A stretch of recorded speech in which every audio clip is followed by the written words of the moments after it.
Sama-sama. Oke, ini perpajakan 2 gitu ya. Bab satunya tentang subjek pajak orang pribadi. Di LMS tuh ada semua materinya termasuk buku dan sebagainya, kalian bisa buka-buka aja lah di situ. Ini materi kita tadi yang ada di RPS sama gitu ya. Nah, sekarang kita lihat undang-undang yang berlaku gitu ya. Namanya pajak penghasilan ya undang-undangnya tentang undang-undang PPH, undang-undang pajak penghasilan gitu ya. Undang-undangnya sendiri itu ada undang-undang nomor 7. Undang-Undang Nomor 7 tahun 83. Ini pertama kali yang undang-undang tentang PPH. Ini bukan cuma undang-undang PPH gitu, ada undang-undang kemarin udah belajar juga kalian undang-undang PPN, ada undang-undang KUP, ada undang-undang PBB. Itu semuanya keluar di tahun 83. Reformasi perpajakan Indonesia pertama kali dilakukan, keluarlah sekumpulan undang-undang perpajakan gitu ya. Nah, Undang-Undang Nomor 7 ini tahun 83 ini sudah dirubah beberapa kali. Kalau kita lihat di sini perubahannya sudah sampai 5 kali. Sudah sampai 5 kali. Tapi perubahannya itu tidak mengganti Undang-Undang Nomor 7. Itu hanya merubah gitu ya. Jadi tidak mengganti tapi hanya merubah. Ada pasal yang dirubah, ada pasal yang dihapus, ada pasal yang ditambahkan, seperti itu. Tapi dia tidak merubah gitu ya. Walaupun kalau misalnya dilihat dari yang nomor 7 kalau dibandingkan sama yang terakhir, itu pasti perubahannya akan banyak banget gitu ya. Tapi tetap perubahan-perubahan itu tidak mengganti. Jadi namanya masih tetap, nih kita bilang nih, Undang-Undang Nomor 7 tahun 83 tentang PPH sebagaimana telah diubah beberapa kali, terakhir dengan Undang-Undang Nomor 11 tahun 2020. Nah, ini sebutannya itu seperti ini yang bawah. Terakhirnya dirubah dengan ini nih, Undang-Undang Nomor 11 tahun 2020 tentang Cipta Kerja. Tentangnya itu bukan lagi tentang PPH. Kalau yang kemarin Undang-Undang 36 itu kan itu hanya tentang perubahan keempat atas Undang-Undang Nomor 7 tentang PPH gitu katanya kan. Nah, kalau Undang-Undang Nomor 11 ini itu tentang Cipta Kerja gitu. Ini yang Omnibus Law itu. Kalau kalian pasti tahu lah ini Omnibus Law itu apa gitu ya. Nah, ini yang Omnibus Law itu ini dirubah di sini di Undang-Undang Nomor 11. Tahun 2020 saja Undang-Undang Perpajakan itu ada 2 perubahannya. Yang pertama Undang-Undang Nomor 2 tahun 2020 yang tentang penanganan COVID. Terus kemudian Undang-Undang Nomor 11 ini yang tentang Cipta Kerja. Oke, terus apa lagi? Nah, ini skemanya di Omnibus Law gitu ya. Ada 2 tadi saya sampaikan ke kalian. Ada Perpu 1 tahun 2020 itu kemudian diundangkan menjadi Undang-Undang Nomor 2 ini tentang penanganan COVID tadi, penanganan COVID-19 dan dampaknya. Di situ sama seperti sebetulnya sama aja kayak Omnibus Law yang ini gitu ya. Itu Omnibus Law yang pertama yang ini sini Undang-Undang Nomor 2 terus kemudian Omnibus Law yang kedua ini yang nomor 11 inilah Undang-Undang Nomor 11 gitu ya. Walaupun yang Undang-Undang Nomor 2 ini jarang disebut-sebut Omnibus Law, tapi dia mengatur banyak undang-undang gitu ya. Dia merubah banyak undang-undang. Jadi ya sama juga kayak Omnibus Law. Yang diubah sama dia diantaranya itu tentang kebijakan keuangan negara, ada perpajakan gitu ya, ada KUP, PPN, PPH, kepabeanan, ya ada perubahan-perubahannya. Kemudian salah satunya gitu ya yang dirubah di sini nih yang di Undang-Undang Nomor 2 ini tentang tarif PPH badan. Yang tarif PPH badan berubah dari 25% menjadi 22% tahun 2020 dan 2021. Kemudian berubah lagi menjadi 20% di tahun 2022. Jadi tahun depan tuh tarif PPH badan tinggal 20%. Dari sebelumnya 25%.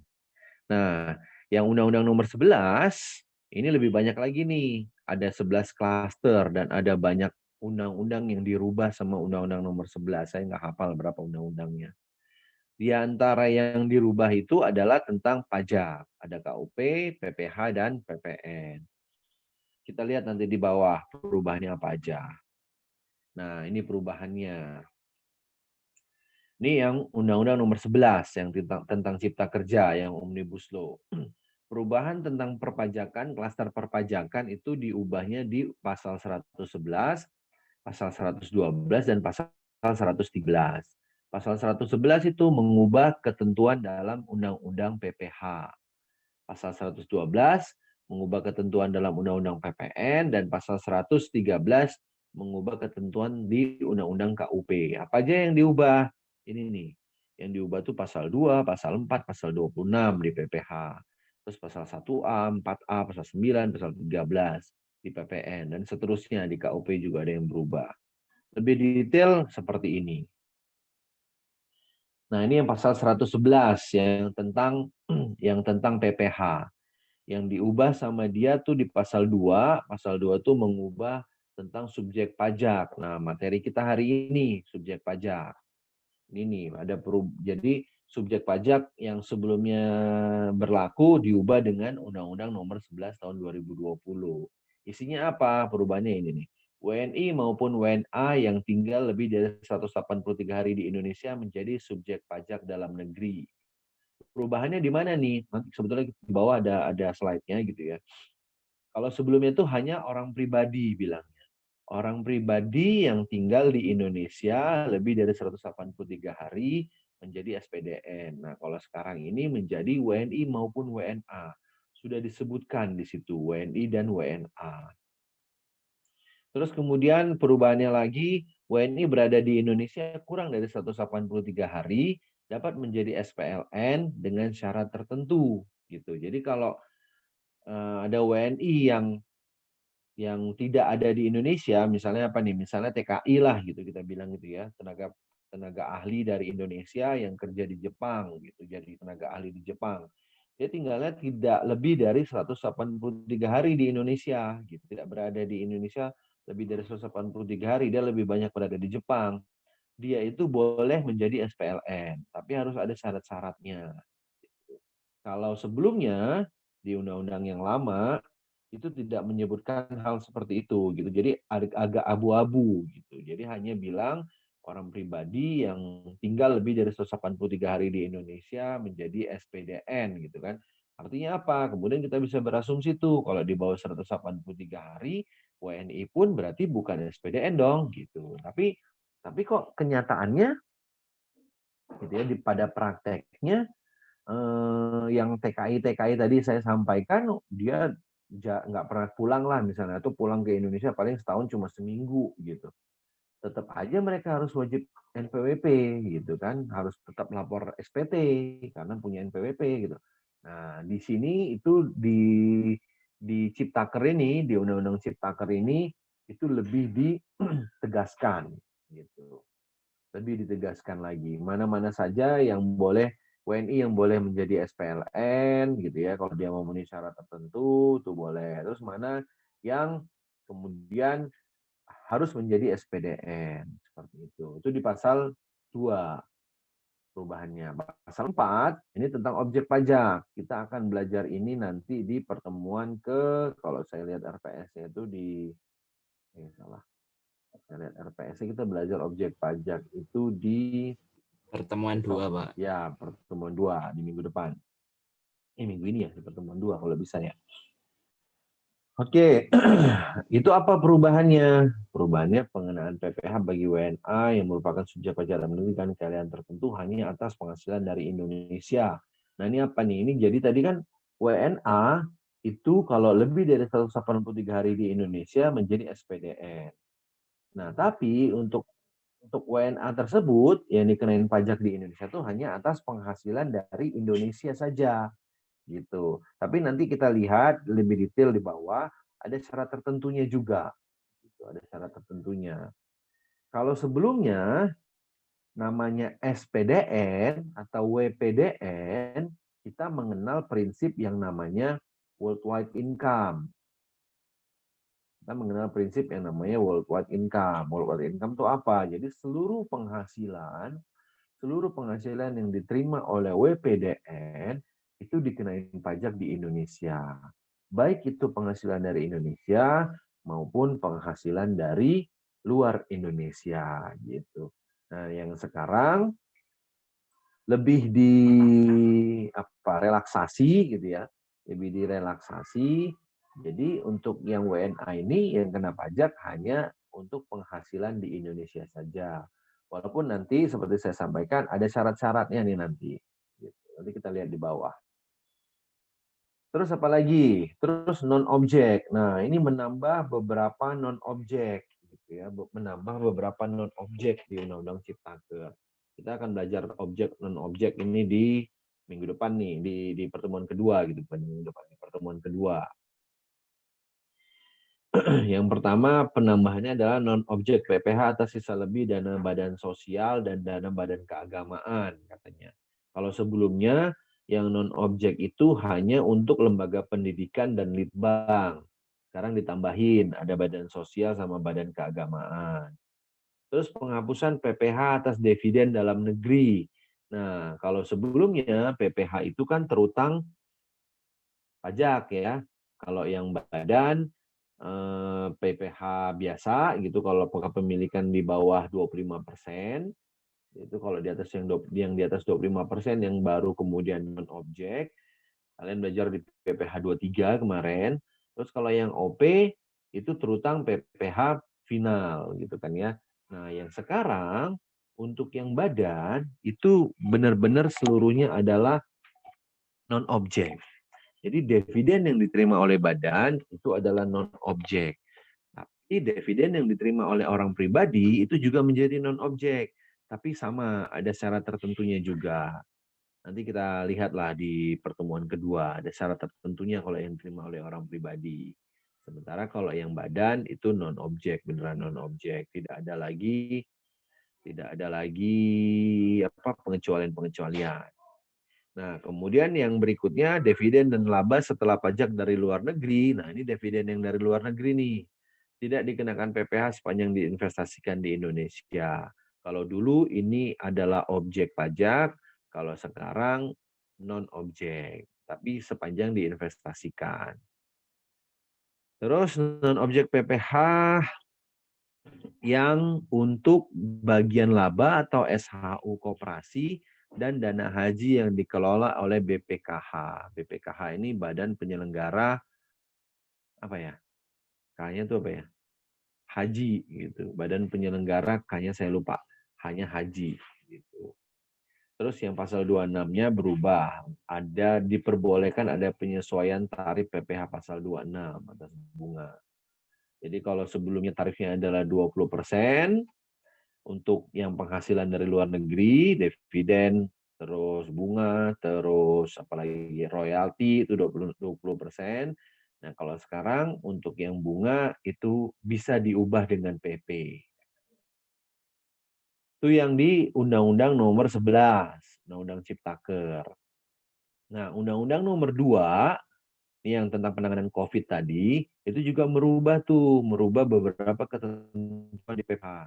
Apa yang diubah? Ini nih, tadi yang saya sampaikan, penurunan tarif PPh badan menjadi 22% di tahun 2020 dan 2021 dan 20% di tahun 2022. Untuk yang go publiknya turun juga menjadi tarif umum dikurangin 3%. Tarif umumnya ini dia berarti untuk yang go public menjadi 19%. Kalau tarif umumnya ini, berarti yang go public menjadi 17%. Ada yang mau ditanya? Silakan. Itu perubahannya untuk yang PPh. Saya nggak bahas yang KUP dan PPN gitu ya, karena memang materi kita hari ini adalah PPh. Bukan hari ini, semester ini.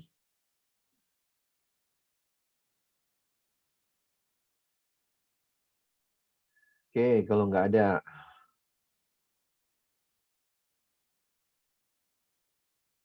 Oke. Sekarang kita lanjut lagi ya. Ini di pasal 1. Pasal 1 ini tidak ada perubahan.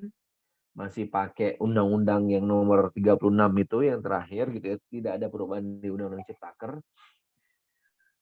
Isinya apa gitu ya? Bunyinya apa pasal 1? Pasal 1 di Undang-Undang PPh itu berbunyi gitu ya. Pajak penghasilan dikenakan terhadap subjek pajak atas penghasilan yang diterima atau diperolehnya dalam tahun pajak. Jadi ada beberapa konsep penting di sini. Yang pertama tentang subjek pajak. Gitu ya. Sini ada kalimat subjek pajak. Terus ada konsep penghasilan yang diterima atau diperoleh. Gitu. Penghasilan diterima atau diperoleh. Itu adalah objeknya. dikenakan gitu kan, dikenakan berarti ya kena pajak. Dalam tahun pajak berarti ada unsur waktu di sini dalam tahun pajak. Nah, kita lihat ya. Pajak penghasilan gitu ya. Di pasal 1 tersebut dibilang pajak penghasilan dikenakan terhadap subjek pajak. Ya namanya juga PPH gitu ya, pajak penghasilan ya berarti nama jenis pajaknya adalah pajak penghasilan. Di sini sudah clear banget lah, sudah disampaikan seperti itu. Nah, kemudian ada kalimat yang dikatakan seperti ini, dikenakan terhadap subjek gitu ya. Artinya apa? Artinya perhatian utamanya PPH ini itu adalah pada statusnya subjek pajak gitu ya. Baru kemudian penghasilannya. Yang disebutkan duluan adalah subjeknya. Makanya kemudian disebutkan, dikatakan kalau PPH itu adalah pajak subjektif gitu. Beda dengan PPN. Kemarin belajar di PPN, PPN itu pajak objektif. Yang dilihat adalah objeknya. Apakah objeknya itu BKP atau JKP gitu. Yang beli siapapun sepanjang objeknya BKP atau JKP maka terutang PPN. Nah, sebaliknya kalau ini yang dilihat adalah subjeknya dulu gitu.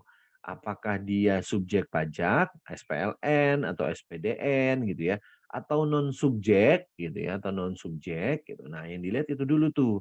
Kalau memang dia subjek pajak, maka dia bisa dikenakan pajak, gitu kan? Dia bisa dikenakan PPH. Atas apa? Atas penghasilannya, gitu. Atas penghasilannya. Jadi memang yang dilihat dulu pertama kali adalah subjeknya. Terus kemudian di sini di kalimat ini, di kata ini itu mengandung arti gitu ya, beban pajak tetap melekat pada subjek yang bersangkutan, tidak dilimpahkan kepada subjek pajak lainnya. Artinya apa? Artinya dia pajak langsung. Dia pajak langsung. Tidak bisa dilimpahkan kepada subjek pajak lainnya. Jadi tidak seperti PPN. Kalau PPN kan kita belanja gitu ya, kalian belanja di supermarket, kemudian kalian bayar PPN gitu ya. Kemudian yang setor ke negara siapa? Yang setor ke negara adalah penjual gitu. Nah, yang menyetor penjual tapi pakai duitnya siapa? Pakai duitnya si pembeli gitu. Yang disuruh bayar pembeli, tapi disetorin oleh penjual. Kalau PPN kan seperti itu, makanya dibilang dia pajak tidak langsung. Beda dengan PPH ini. Beda dengan PPH. PPH itu ya pajak langsung karena memang terutangnya ke si orang pribadi atau ke subjek pajaknya, ke badan, kemudian disetor oleh orang pribadi atau badan tersebut. Terus di sini ada dibilang diterima gitu ya atau diperoleh dalam tahun pajak. Artinya apa? Artinya pemajakannya itu secara periodik, setahun sekali. Tahun sekali. Nah, itu artinya PPH itu sebetulnya gitu ya. PPH itu sebetulnya terutangnya itu cuma setahun sekali gitu. Terutangnya itu cuma setahun sekali. Misalnya nih, siapa ya? Misalnya tadi si Gede, manggilnya apa kamu Gede? Panggilanmu apa Gede? Gus G ya?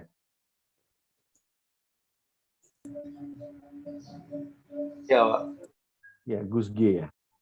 Benar ya? Oke, misalnya nih, saya mau kasih contoh, Gus G gitu ya. Waduh, di rumah saya anginnya kenceng banget. Gus G gitu misalnya. Gus G ini kita berasumsi dia bukan mahasiswa lagi. Gitu ya. Dia sudah, atau dia oke lah dia mahasiswa. Dia mahasiswa, umurnya sekarang, berapa umurmu sekarang? Gede? 20, Pak. 20, umurnya sudah 20 tahun. Gede ini, gitu ya, Gede itu sudah menjadi subjek pajak karena dia WNI, itu sejak dia lahir. Sudah menjadi subjek pajak. Tapi kemudian apakah dia wajib bayar pajak? Gitu. Ya karena dia belum punya penghasilan, ya dia nggak perlu bayar pajak. Dia belum menjadi wajib pajak. Jadi kalau di SPDN tuh ada ada 2 klausul. Yang pertama SPDN dan WPDN.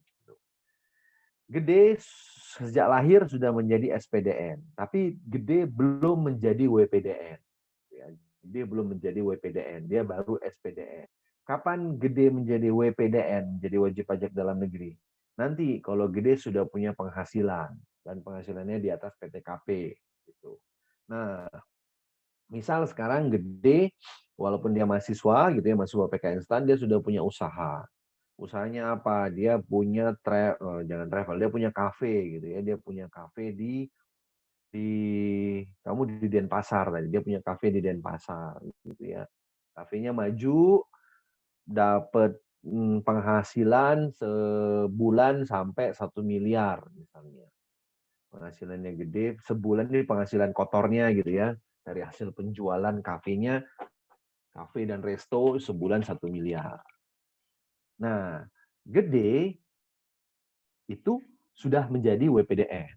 Sudah menjadi wajib pajak. Karena penghasilannya sudah di atas PTKP, maka dia kemudian wajib meminta NPWP gitu ya. Dia wajib untuk mengurus NPWP-nya gitu ya, melaporkan usahanya kemudian mendapatkan NPWP.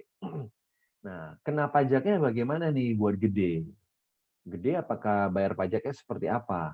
Pajaknya Gede itu terutangnya itu sebetulnya cuma setahun sekali. Terutangnya setahun sekali.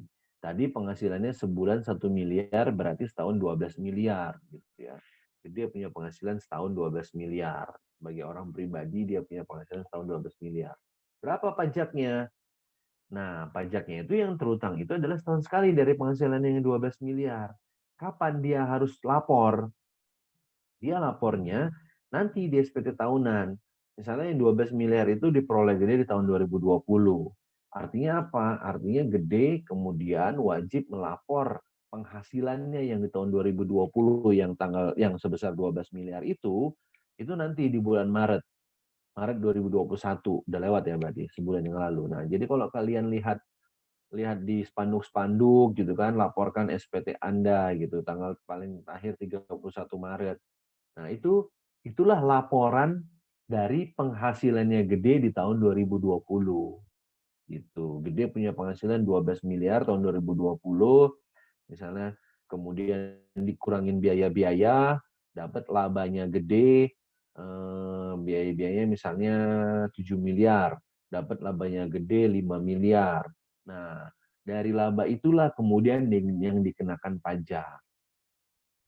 Kenakan pajak, dihitung, pajaknya misalnya 1 miliar. Ya udah, 1 miliar itulah yang terutang oleh Gede di tahun 2020. Gitu. Itu yang namanya dikenakan secara periodik setahun sekali tadi. Jadi memang PPh itu terutangnya ultimate-nya gitu ya. Terutang pokoknya itu gitu ya, ininya adalah setahun sekali. Gitu. Ultimate-nya adalah setahun sekali. Gitu. Tapi kemudian dan itu harus disetor langsung oleh Gede, terutangnya oleh Gede, penghasilannya penghasilan Gede, ya udah Gede lah yang bayar kemudian yang dilaporkan oleh Gede dan dibayar oleh Gede, namanya makanya disebut dengan pajak langsung. Ini berlaku untuk semuanya, baik untuk penghasilannya Gede, baik untuk biayanya maupun untuk PTKP-nya gitu, maupun untuk PTKP-nya. Dan utangnya itu, utang PPh terutangnya tadi itu tidak boleh dialihkan kepada pihak lain. Tapi kemudian ada pertanyaan nih yang di sini nih. Ada pertanyaan di sini.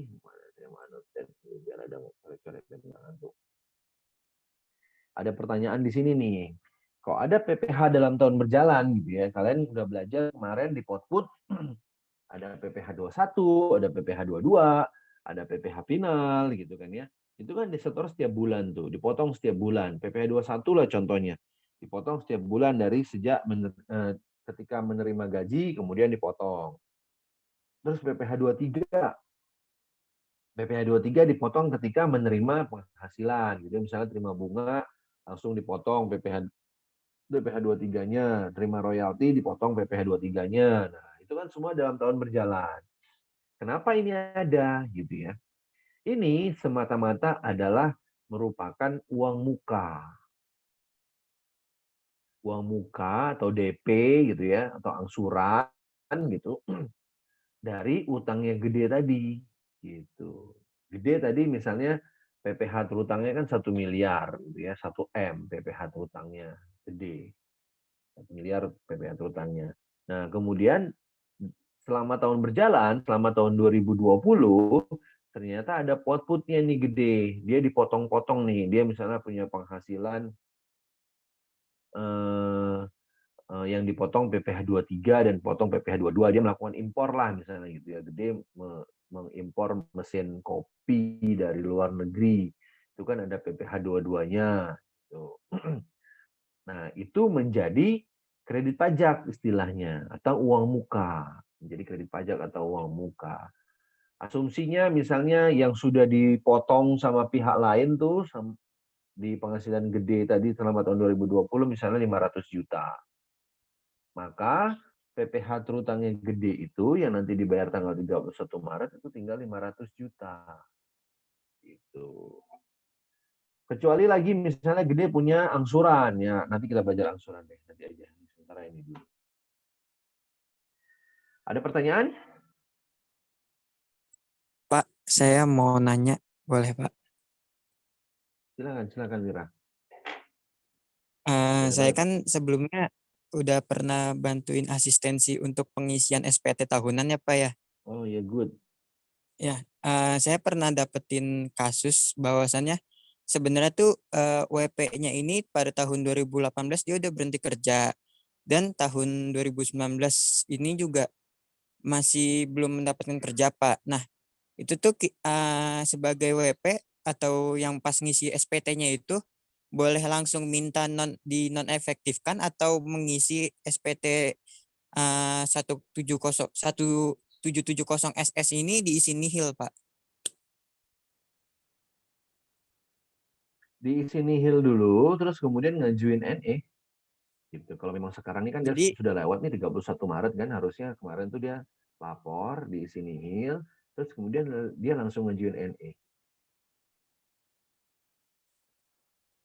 berarti tinggal minta ke pemberi kerjanya bukti potong 1721 ya Pak ya kok. Lalu diisi nihil apa langsung diisi nihil aja Pak? Minta dulu pemberi kerjanya. Minta dulu. Oh, Gitu. iya Pak. Ya makasih Pak. Itu sih Pak, soalnya kemarin saya masih rada bingung soalnya kan waktu pas saya asistensi belum diajarin cara gitu terus tiba-tiba WP-nya ini ngalamin kasus kayak gitu Pak. Oke. Minta dulu. Jadi ketika ngisi SPT kan wajib ada 1721A1, ya kan? Kan dia masih bekerja kan, walaupun tidak full gitu ya, tidak bekerja selama 1 tahun.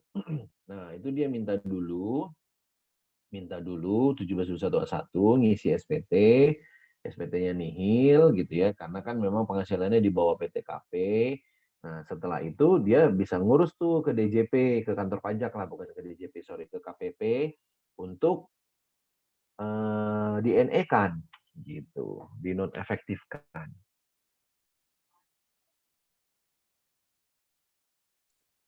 Ya, terima kasih Pak. Oke. Silakan kalau ada lagi.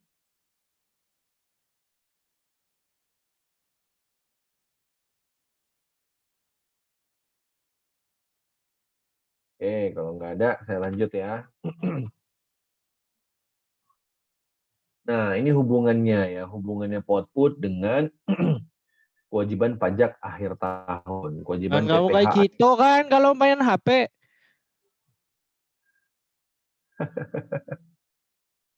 Kenapa tuh? Maul, kenapa tuh Maul? Itu Pak adiknya Pak sukanya ribut Pak. Oke, lumayan loh, biar nggak ngantuk loh.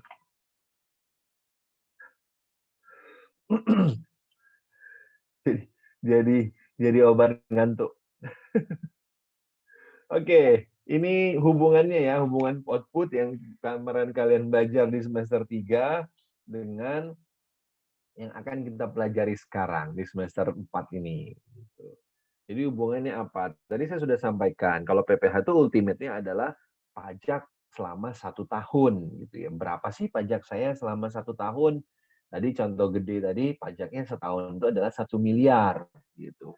Pajaknya gede 1 miliar. Dari berapa? Dari penghasilan dia yang 12 miliar, dikurangin biaya-biaya, dapat laba tinggal 5 miliar, terus kena pajak 1 miliar gitu. Itu contoh aja ya. Jadi penghitungan sebenarnya apakah seperti itu ya belum tentu gitu. Karena kan ada tarifnya. Kalian udah tahu lah tarifnya 5, 15, 25 itu kan yang belajar di Potput kemarin, belajar di OP kemarin, di PPh 21. Nah, misalnya tadi tuh pakai contoh tadi, gede 1 miliar dia punya PPh terutang. Itu harus dilaporkan oleh gede itu. Terutang setahun sekali pada akhir tahun, diwujudkan dalam SPT tahunan. Nah, tapi ternyata di contoh kita tadi juga, yang sebelumnya saya sampaikan, gede ada dipotong sama pihak lain. Ini ada PPh 21, 22, 23 gitu ya. Ada yang dipotong sama pihak lainnya sebesar 500 juta. Artinya apa? Yang harus dibayar sendiri sama gede itu tinggal 500 juta. Rupanya gede juga mau mengangsur. Dia tahu nih, saya jadi kira-kira daripada saya terlalu besar bayar pajaknya di akhir tahun nanti di tanggal 31 Maret gitu ya, atau sebelumnya, lebih baik saya ngangsur juga deh dulu deh gitu. Saya lebih baik saya ngangsur gitu supaya nggak terlalu gede. Nah, angsurannya itu namanya PPh pasal 25 yang ini. Ini disetor sendiri oleh gede setiap bulan. Bukan dipotong atau dipungut pihak lain, tapi disetor sendiri oleh gede. Kita akan belajar ini nanti di pertemuan 5 atau 6 gitu kalau nggak salah, atau 4 lah gitu. PPh pasal 25 ini.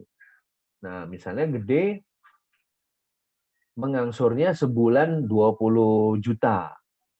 Sebulan 25 juta, jangan 20 juta, 25 juta. Diangsur sama gede setiap bulan 25 juta. Berarti setahun kan 25 dikali 12, 300 juta.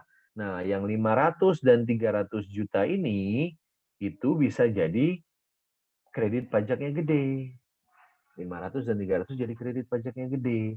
Tanggal 31 Maret, gede tinggal bayar, kurang bayarnya adalah 200 juta. Gitu. Nah, hubungannya seperti itu. Ini yang 4 ini itu adalah kredit pajaknya. Gitu. Jadi, nah, sementara kalau yang final bagaimana gitu ya? Yang 4 ayat 2 final, yang 4 ayat 2, 21 final, sama yang PPh pasal 15 final itu seperti apa gitu. Kemarin kan udah belajar tuh di semester 3 namanya PPh final. Kalau udah kena pajak sekali di PPh final itu, maka selesailah urusan. Tidak ada lagi ke belakang-belakangnya. Artinya apa? Penghasilannya nanti dikoreksi, biaya-biayanya dikoreksi, pajaknya juga tidak bisa menjadi kredit pajak. Sekali aja kena pajak, udah selesai urusan. Nah, hubungannya kurang lebih seperti itu. Silakan kalau ada yang mau ditanya. Kalau nggak ada, saya lanjut. Ini penghitungannya. Alur pembahasan orang PPh, orang pribadi itu seperti ini. Ini wajib kalian ingat. Ini saya gedein aja deh, biar enak ngeliatnya. Ini wajib kalian ingat seterusnya. Jadi ini dasarnya PPh, penghitungan PPh-OP itu seperti ini. Slide ini. Jadi ini wajib diingat, ini wajib dihafal, hafal mati. Alurnya seperti apa gitu ya? Karena ada subjek pajak ya. Ada subjek pajak. Ada subjek pajak namanya orang pribadi. Kita berbicara orang pribadi dulu ya, belum badan. Tapi mirip-mirip sebetulnya badan seperti ini. Bedanya sedikit lah, tapi nggak apa-apa. Nanti kita belajar badannya nanti. Ada subjek pajak namanya orang pribadi. Orang pribadi tadi, misalnya sekarang saya mau kasih contoh si ini Tio. Tio orang pribadi, gitu ya. Tio orang pribadi. Tio ternyata di samping menjadi mahasiswa, dia juga punya usaha nih Tio, sama kayak Gede. Kalau Gede berusaha di resto, di kafe, kalau Tio dia di ini apa namanya pakaian olahraga. Dia punya toko peralatan olahraga sama peralatan musik. Itu Tio punya punya toko ada satu toko tapi gede gitu ya. Kamu dari mana tadi, Tia? Lupa saya. Dari Banyumas, Pak. Kalau nggak tahu Banyumas ya Purwokerto biasanya lebih dikenal lah, Pak. Ya, tahu Banyumas. Tio dari Banyumas punya toko di Banyumas gitu ya, punya toko di Banyumas, terbesar di Banyumas gitulah. Toko baju dan toko pakaian, toko perlengkapan olahraga dan musik.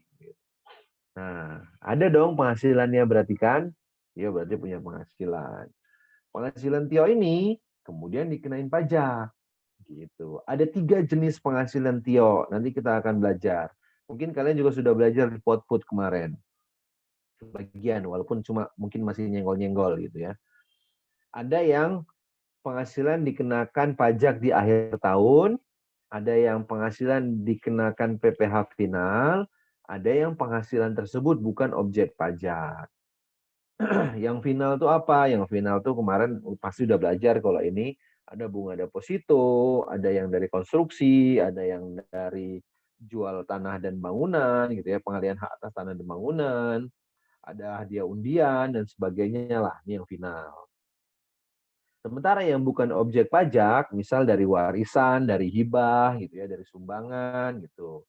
Nah, Tio punya semua tuh. Dia dapat penghasilan dari deposito misalnya. Tio dapat penghasilan dari deposito. Ada finalnya. Tio kebetulan juga dapat hibah nih dari orang tuanya.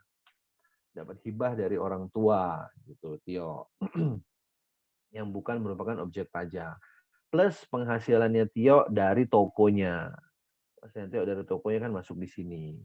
Nah, yang dua ini karena bukan objek pajak dan objek PPh final, itu nggak masuk di sini nanti. Jadi dia tetap dilaporkan di SPT, masuk ke SPT, tapi hanya sebagai lampiran. Gitu. Kenapa seperti itu? Karena di dalam SPT itu seluruh penghasilan, saya kayaknya pernah ngomong tuh kalau di kelas saya, seluruh penghasilan itu dilaporkan di SPT. Seluruh penghasilan gitu ya. Kalau saya sampai, sebentar saya minum dulu ya.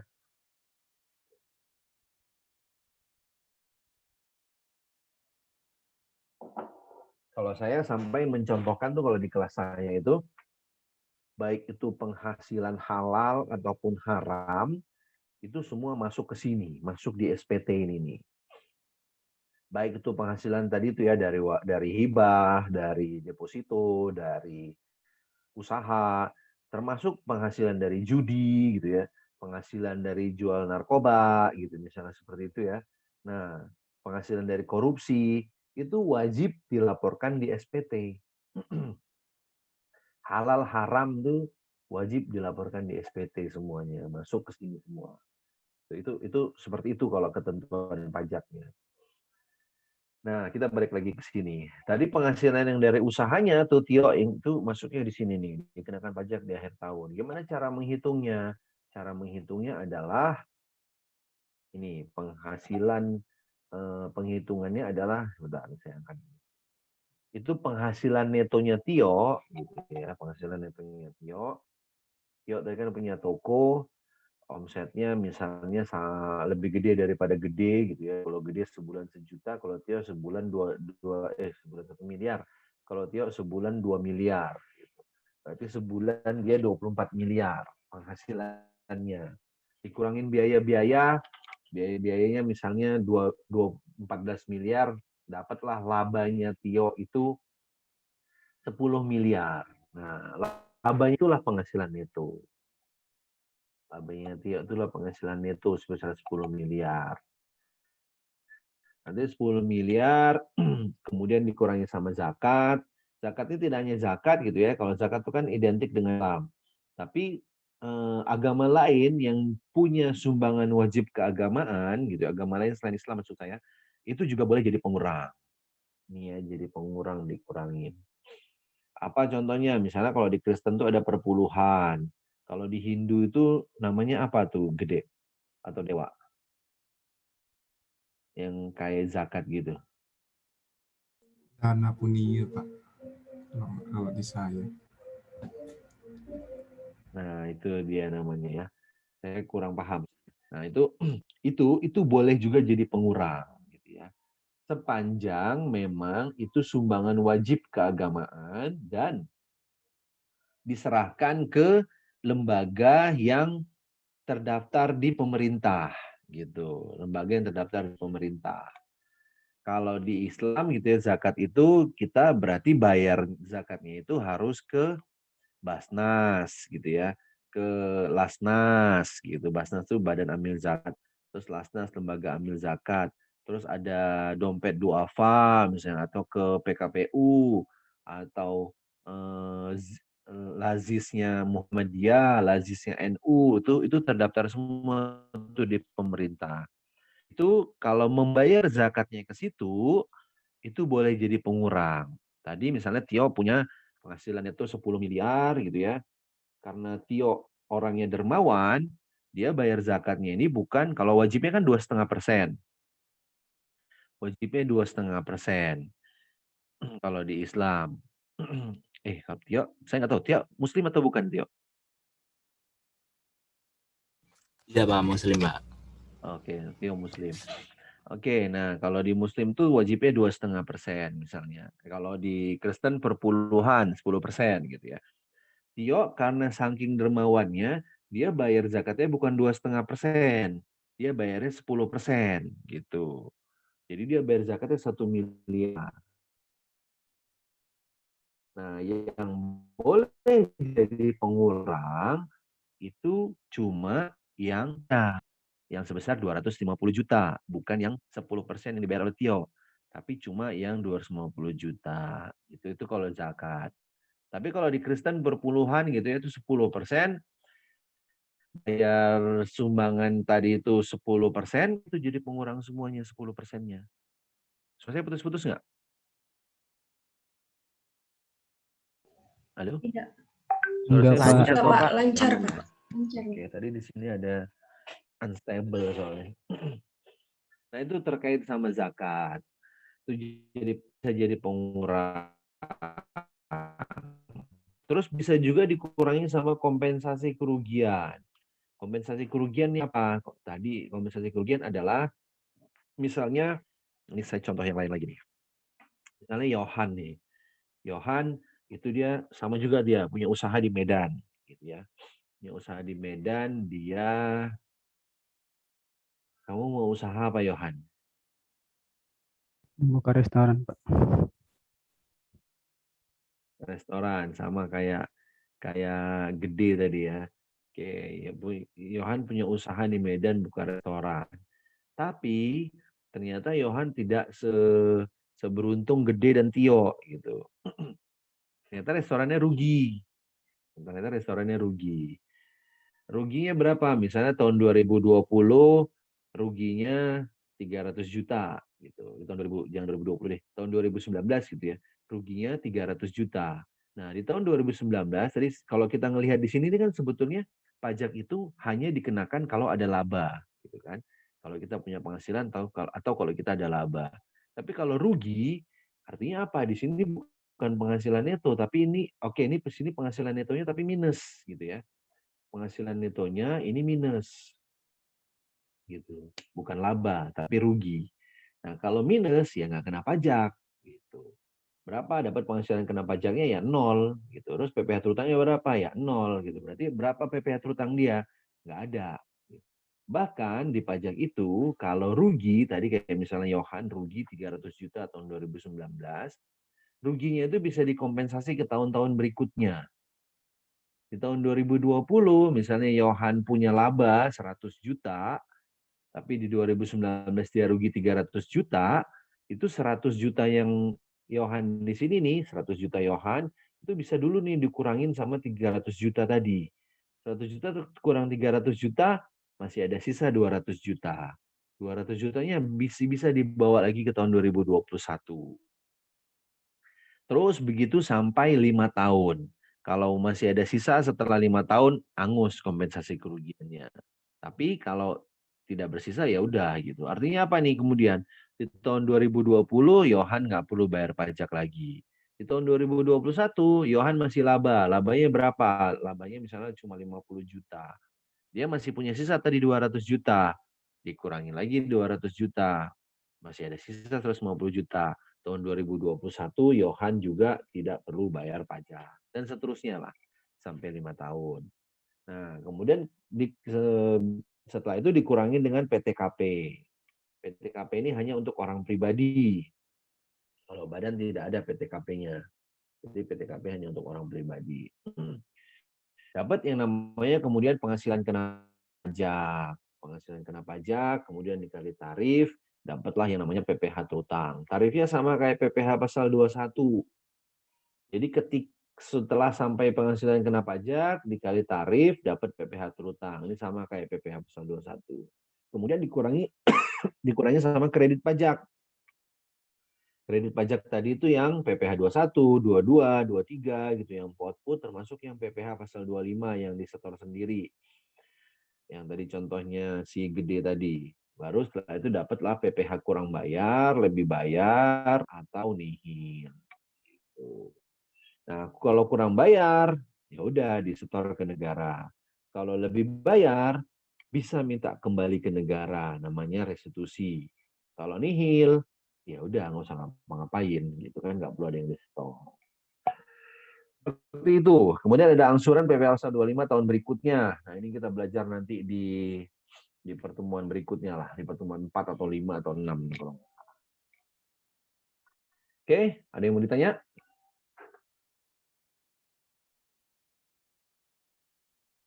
Kalau nggak ada saya lanjut. Nah, ini subjek pajak. Kita balik ke subjek pajak. Subjek pajak itu apa?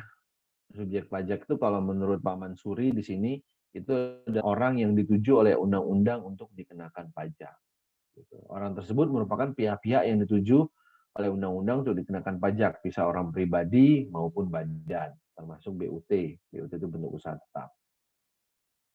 Sama juga Muda Markus dan Lalu Henry bilang, kalau subjek pajak itu adalah pihak yang menjadi sasaran atau yang dimaksud oleh undang-undang untuk membayar pajak atau memikul beban pajak. Ini pengertiannya aja. Nah, subjek pajak ada 4. Sebetulnya ada 2 bagian besar gitu ya. Sebetulnya kalau kita bagian besar itu ada 2, ada namanya saya annotate, jadi belum bisa tulis. Ada namanya OP, ada namanya badan. Kalau yang biasa kita sering dengar itu gini nih, 2, OP dan badan. Tapi kemudian OP ini kalau mau dipecah itu bisa jadi 2. Jadi OP-nya sendiri sama warisan yang belum terbagi. Sementara kalau badan itu bisa 2 juga, ya badannya sendiri sama PUT. Ini subjek pajak. Coba saya lihat di bawah ini ada pengertian ini enggak? Warisan belum terbagi. Nanti kita lihat ya pengertian satu-satu. Yang satu-satu nih kita lihat. Tapi ininya apa namanya subjeknya lah. Ada 4 ini. Nah, ini orang pribadi. Orang pribadi sendiri sebenarnya tidak ada definisinya. Di undang-undang tidak ada definisi orang pribadi itu apa gitu ya. Tapi kemudian Pak Mansuri menyebutkan orang pribadi itu adalah manusia. Manusia. Mana orang pribadi? Kalau yang bukan manusia gimana dong?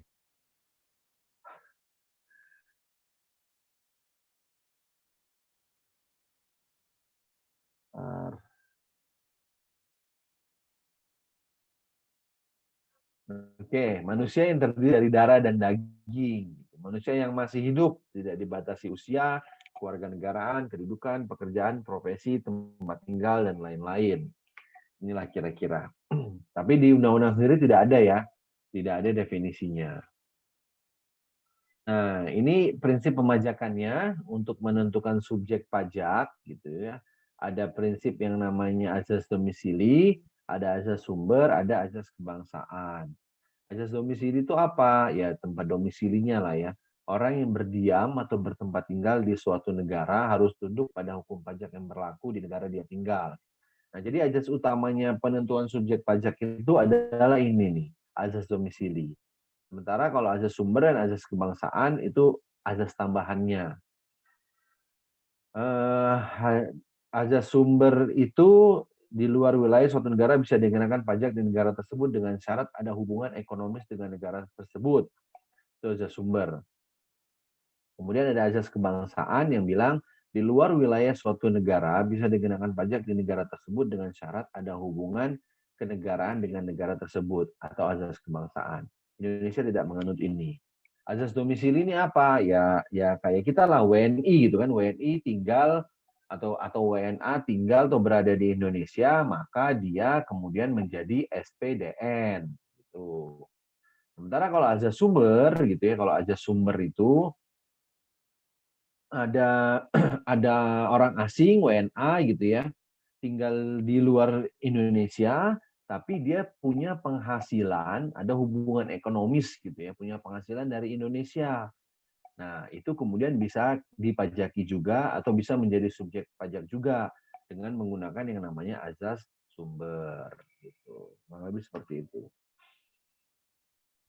Ini prinsip penentuan orang pribadi dan badan sebagai subjek pajak. Kalau tadi ini sama ya, penentuan subjek pajak. Ini untuk penentuan subjek pajak. Kalau ini untuk penentuan orang pribadi dan badan. Sama aja sih sebetulnya. Ada prinsip status, gitu ya. Ada prinsip sumber, sama ada prinsip BUT. Kalau prinsip sumber sama kayak ini, yang tengah ini sama kayak yang tadi gitu ya, yang nomor 2 ini. Gitu. Terus kalau yang prinsip status itu sebetulnya sama juga kayak yang azas domisili gitu, atau azas utama. Kalau yang bawah ini BUT, ini prinsip BUT. Ini apa nih prinsipnya? Prinsip pengenaan pajak suatu negara yang memilih OP atau badan yang berdomisili di luar negara sebagai subjek pajak dari negaranya berdasarkan ada atau tidaknya kegiatan atau usaha yang dilakukan oleh OP atau badan bukan residen di negara tersebut melalui BUT. Ini nanti kita bahas itu BUT. BUT tidak terlalu ini soalnya. Azan dulu tempat saya sebentar ya. Kalian break sebentar 5 menit. Baik, Pak. Baik, Izin minum ya, Pak. Ya, silakan.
Oh, saya masih mute rupanya.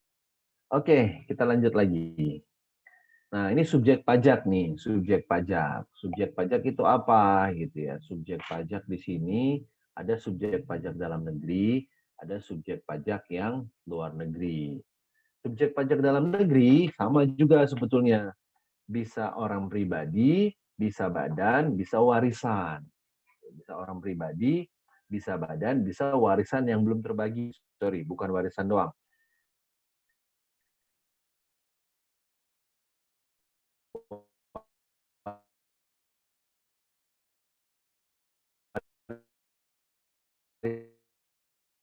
Warisan yang belum terbagi. WNI maupun WNA ini di Undang-Undang Ciptaker ya, yang bertempat tinggal di Indonesia. Bertempat tinggal itu apa? Nanti kita lihat di slide berikutnya. Bertempat tinggal itu apa? Terus berada di Indonesia lebih dari 183 hari dalam jangka waktu 12 bulan. Nah, ngomongnya gitu nih, dia berada di Indonesia lebih dari 183 hari dalam jangka waktu 12 bulan. Atau dalam suatu tahun pajak berada di Indonesia dan mempunyai niat untuk bertempat tinggal di Indonesia Itu orang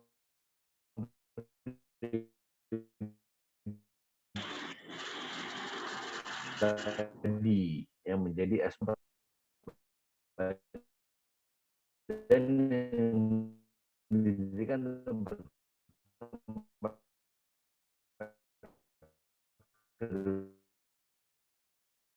kedudukan di Indonesia, kecuali ada beberapa badan pemerintah yang bukan SPDN. Contohnya apa? Contohnya apa ya? BLU gitu. Itu dia bukan SPDN. Terus warisan yang belum terbagi sebagai satu kesatuan yang menggantikan yang berhak. Ini juga SPDN. Ada yang mau ditanya? Izin bertanya, Pak. Silakan. Itu dalam suatu tahun pajak berada di Indonesia dan mempunyai niat. Di sini cara tanda-tanda punya niat itu kayak gimana ya, Pak? Oh ya, oke. Nanti kita lihat ya, di bawah nanti ada. Jadi punya niat itu seperti apa, itu ada. Tadi siapa yang nanya? Di layar saya nggak kelihatan. Kori, Pak. Oh, Korik. Makasih. Oke. Nanti kita lihat Korik ya. Di bawah nanti ada. Jadi mempunyai niat itu seperti apa, nanti ada slide-nya di bawah. Nanti kita sampai ke situ. Thank you, Korik ya.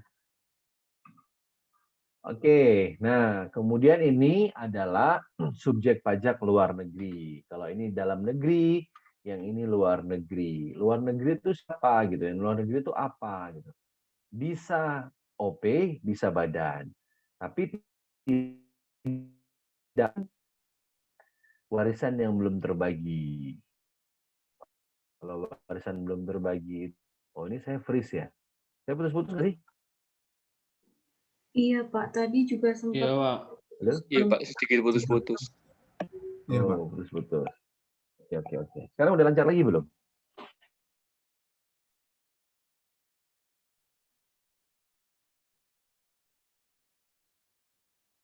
Halo?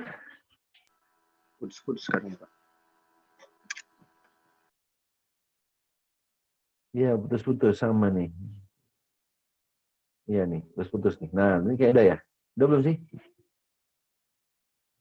Udah guys? Udah belum guys? Masih lag. Masih putus-putus kah? Iya, videonya masih lag juga. Videonya masih Oh, videonya freeze, nge-lag. Pak. Suaranya masih ada. Mungkin videonya boleh matiin, Mbak. Mungkin bisa membantu.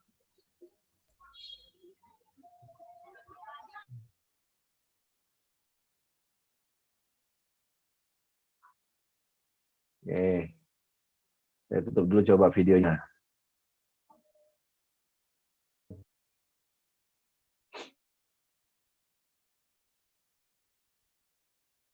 Sudah ya? Udah, Pak. Sudah ya, oke. Oke, ini subjek pajak luar negeri. Subjek pajak luar negeri. Bisa OP, bisa badan. Bisa badan. Kalau putus-putus lagi tolong disampaikan ya. OP bisa badan. Saya tutup video dulu deh sebentar daripada nanti putus-putus.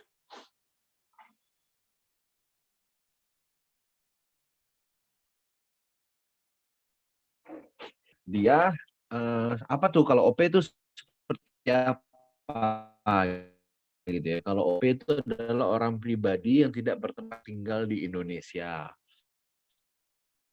Atau WNA, suara saya jelas kan? Aduh, kayaknya enggak. Suara saya jelas atau tidak? Agak putus-putus, Pak. Putus-putus, Pak. Kadang-kadang. Oh, putus-putus. Kadang-kadang ya. Kadang-kadang keding-kiding.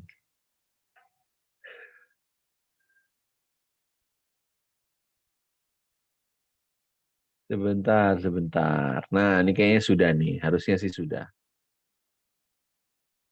Soalnya kalian tidak berhenti lagi. Sudah belum? Sudah, Pak. Sudah, Pak. Kayaknya udah, Pak. Sudah ya, oke. Oke, mudah-mudahan udah aman ya, putus. Keluar deh.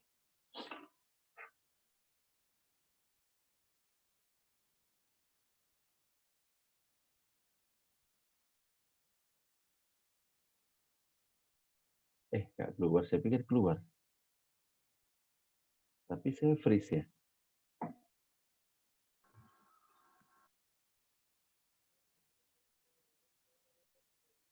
Suara saya ada sih, guys. Ada, Pak. Kedengeran, Pak. Oh, dengeran. Oke lah. Kalau nggak dengeran, bilang ya, biar saya tahu ya. Baik, Pak. Baik, Pak. Iya, Pak. Oke, ini subjek pajak luar negeri.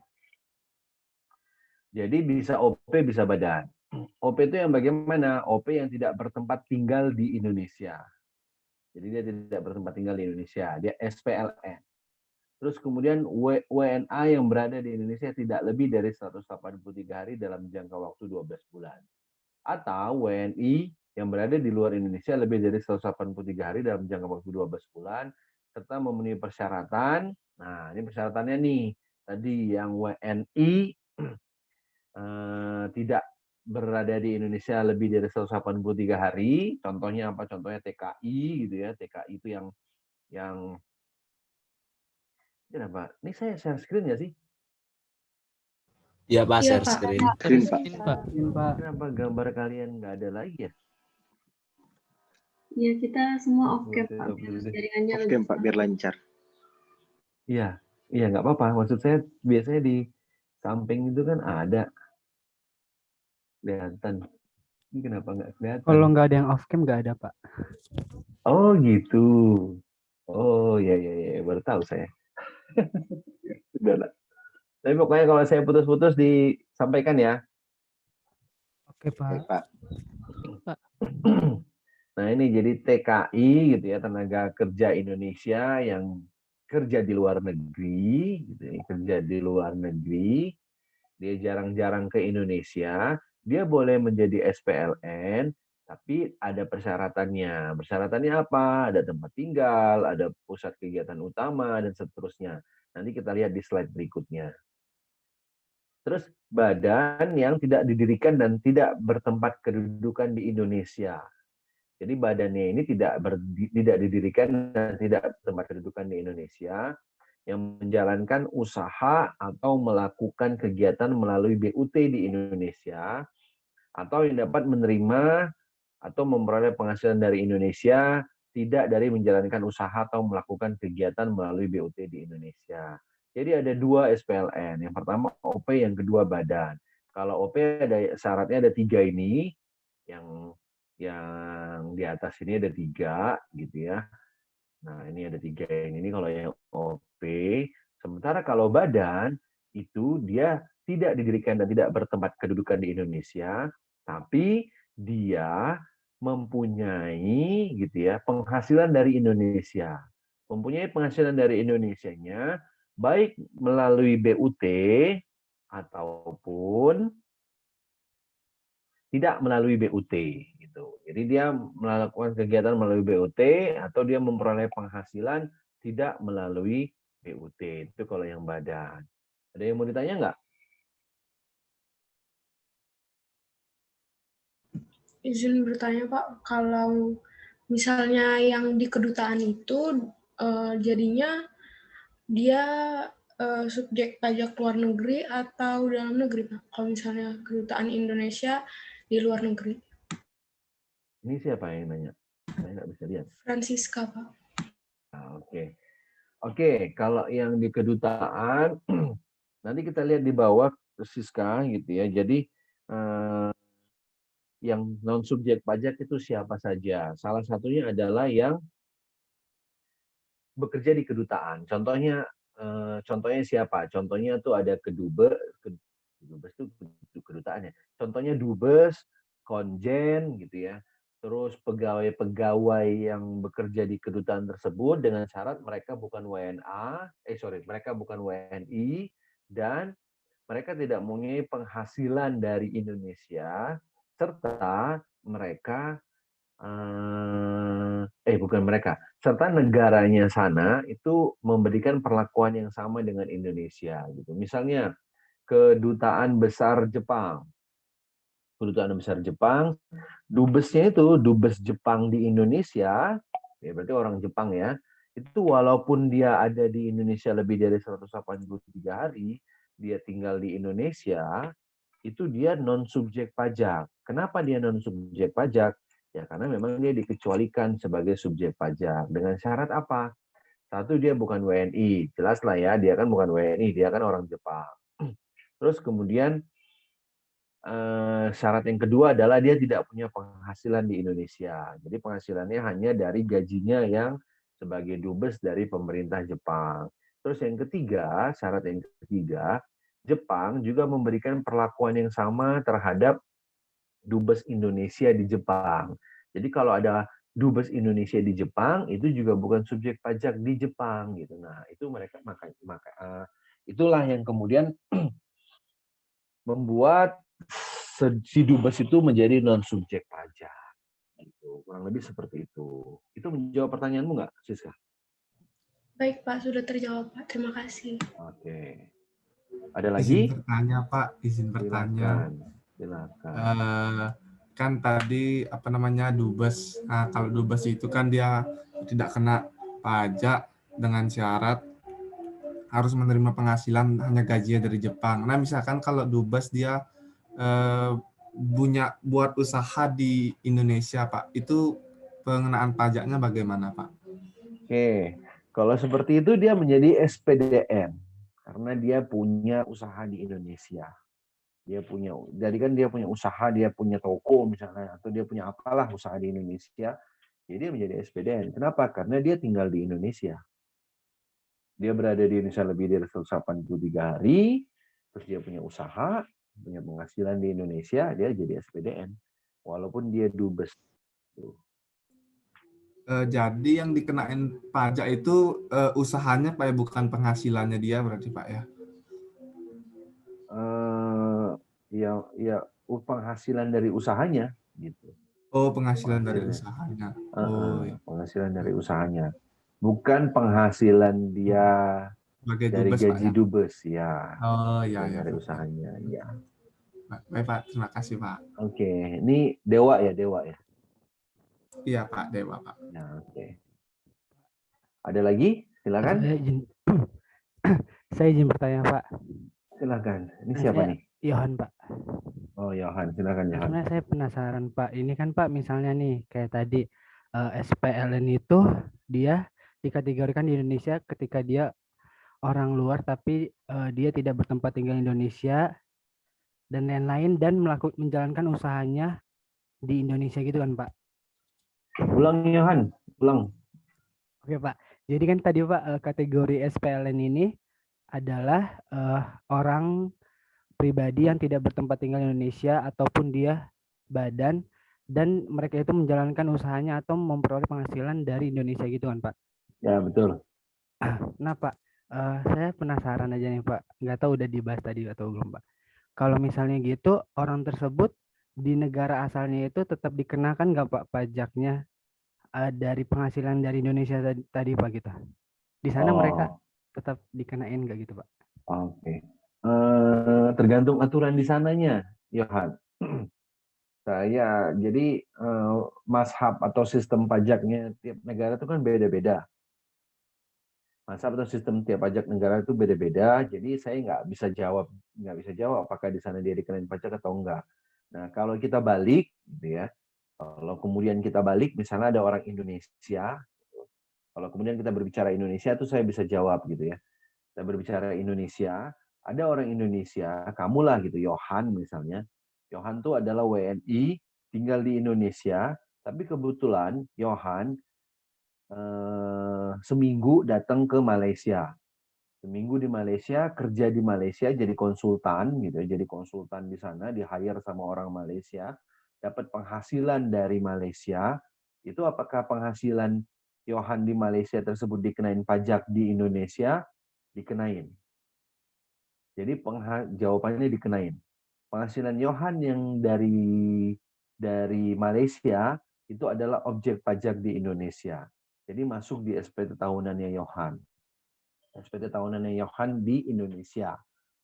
Nah, terus kemudian pertanyaannya, tuh Pak, saya kan SPLN-nya Malaysia, gitu kan? Saya SPLN-nya Malaysia, saya menjadi SPLN di Malaysia. Artinya apa? Pasti saya di Malaysia juga dikenain pajak. Gitu ya. Saya punya penghasilan dari Malaysia, tapi saya orang Indonesia, gitu. Saya kemudian dapat misalnya 1.000 bukan 1.000, misalnya 1.000.000 ringgit, gitu ya.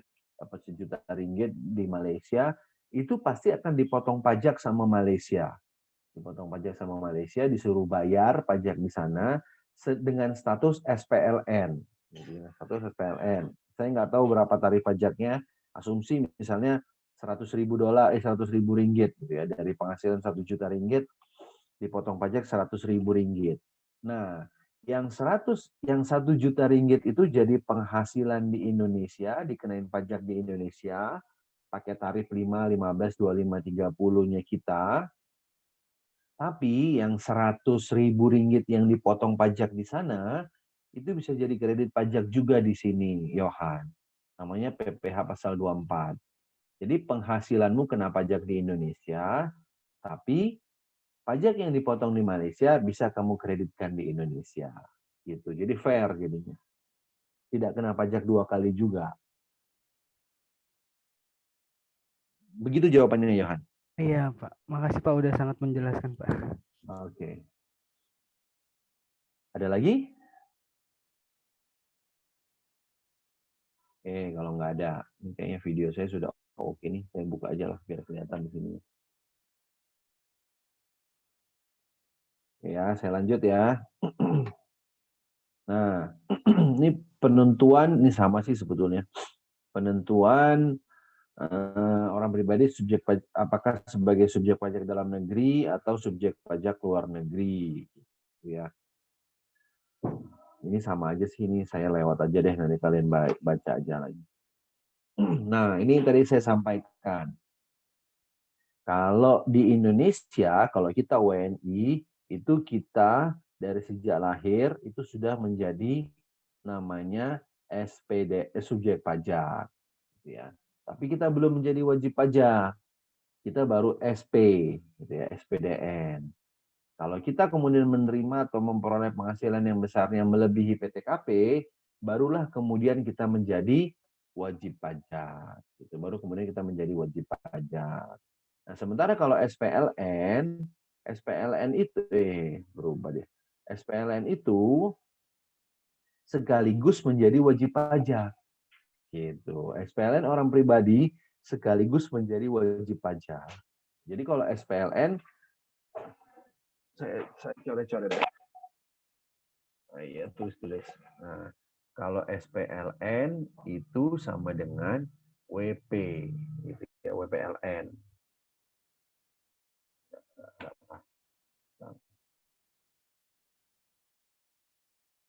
SPLN itu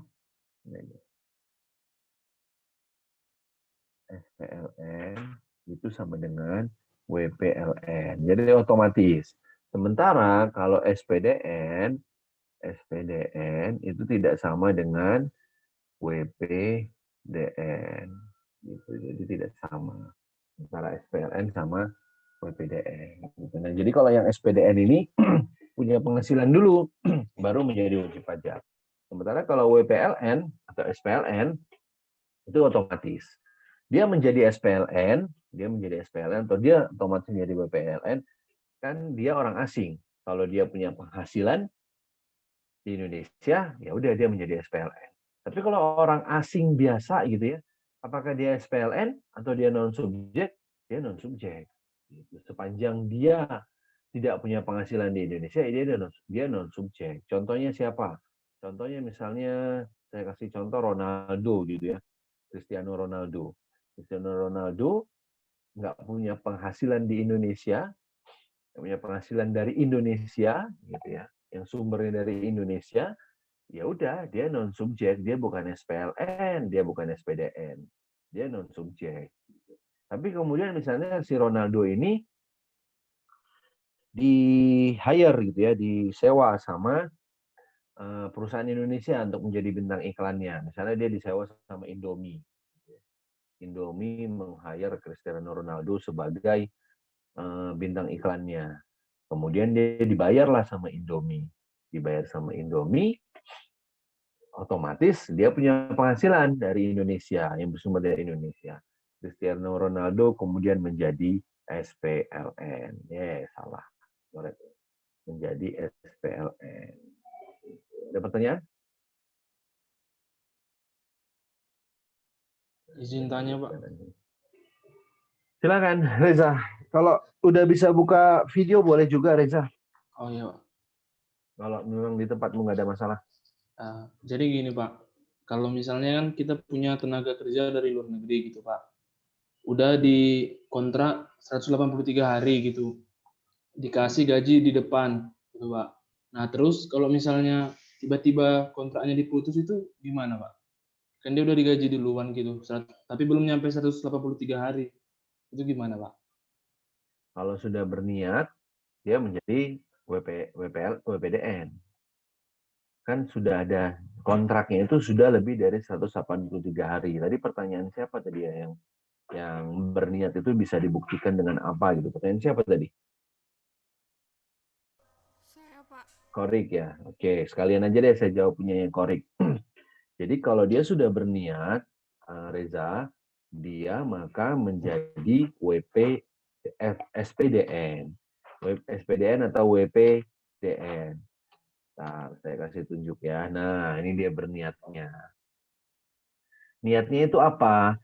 Niatnya itu dia punya kitab namanya, kartu izin tinggal tetap.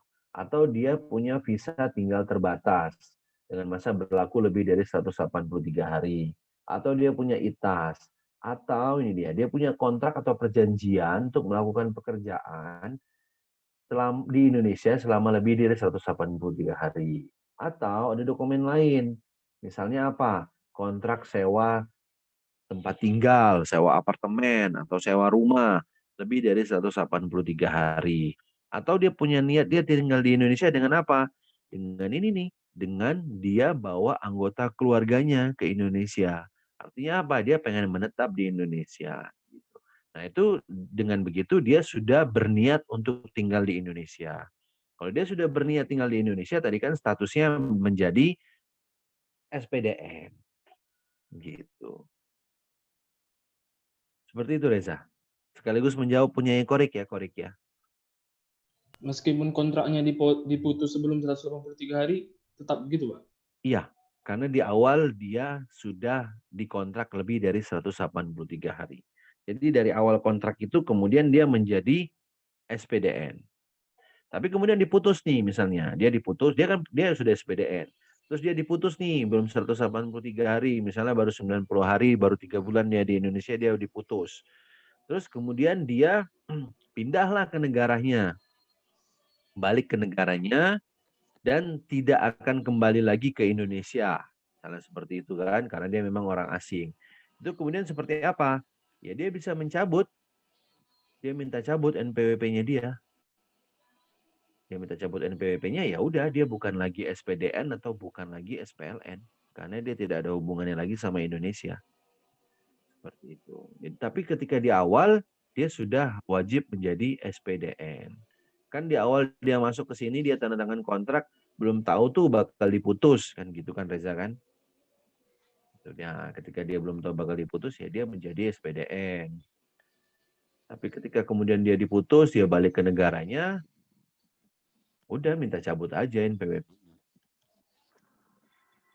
Baik, Pak. Terima kasih, Pak. Sama. Ada lagi? Izin bertanya, Pak. Silakan, Maul. Ya mungkin masih ada kaitannya sama yang tadi. Cuma ini kasusnya itu misalnya ini kan pandemi pas awal-awal itu kan membuat segala kegiatan itu kan jadi terhambat. Nah, termasuk juga misalnya kepulangan warga negara asing yang tadinya itu sedang tinggal di Indonesia gitu.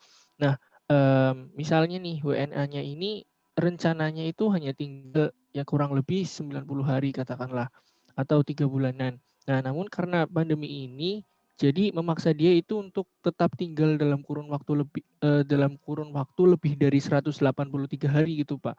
Nah, yang saya masih bingungin itu berarti WNA-nya itu masih statusnya SPDN atau SPLN gitu, bingung, Pak. Dia punya penghasilan nggak? Punya, Pak. Punya ya, selama di Indonesia dia nggak bisa pulang ke negaranya, dia juga kemudian punya penghasilan tetap gitu ya? Iya, Pak. Ya, kebetulan sih undang-undangnya tidak mengatur tentang masalah pandemi gitu ya. Tidak ada aturan, tidak ada juga PMK atau aturan turunannya yang mengatur tentang ini. Jadi yang berlaku ya ini. Ya, ketika dia fisiknya berada di Indonesia lebih dari 183 hari, dia kemudian menjadi SPDN. Oh iya, Pak. Jadi tetap ya, Pak, mau pandemi atau Iya. gimana pun. Oh iya. Iya. Oh iya, baik, Gitu, Pak. karena Terima memang kasih, tidak Pak. ada, kebetulan tidak ada aturannya terkait sama pandemi. Tidak pengecualian gitu ya. Iya, Pak. Terima Oke. kasih penjelasannya, Pak. Sama-sama. Monggo kalau ada lagi. Oke, kalau nggak ada saya lanjut ya. Nah, jadi tadi ini kan SPDN ini kriterianya pertama bertempat tinggal di Indonesia, terus berada di Indonesia lebih dari 183 hari, atau punya niat gitu ya. Punya niat untuk tinggal di Indonesia. Gitu ya, berada di Indonesia dan punya niat untuk tinggal di Indonesia. Kita lihat sekarang, yang namanya bertempat tinggal tuh apa gitu ya. Yang namanya bertempat tinggal tuh ini. Adalah bermukim di suatu tempat di Indonesia. Bermukim tuh ya berarti dia tinggal di suatu rumah atau di suatu tempat gitu ya. Tempat tersebut dikuasai, bisa digunakan setiap saat. Atau dia punya rumah yang disewa atau tersedia untuk digunakan. Dan itu bukan sebagai tempat persinggahan gitu ya. Tempat tersebut tuh yang tempat dia bermukim tuh bukan tempat persinggahan. Jadi bukan hotel, bukan losmen, bukan penginapan gitu ya. Tapi memang dia nyewa. Itu dia yang bertempat tinggal. Terus apalagi mempunyai pusat kegiatan utama di Indonesia, seperti misalnya dia ada urusan pribadi, urusan sosial, urusan keuangannya itu dari Indonesia. Terus kebiasaannya atau kegiatan sehari-harinya itu juga sudah dilakukan di Indonesia. Nah, itu yang namanya bertempat tinggal di Indonesia gitu. Terus kemudian yang 183 hari dalam 12 bulan itu gimana ngitungnya gitu. Ini harusnya kemarin sih di PPH pasal 21 sudah gitu ya. Tapi nggak apa-apa nih kita ulang lagi kalau memang pun belum. Jadi ngitungnya memang dalam 12 bulan, bukan dalam 1 tahun gitu ya. Jadi kalau misalnya nih Mr. Josh itu dari November itu tinggal di Indonesia. Dari November di Indonesia. 6, 7, 8, 9, 10, 11, 12.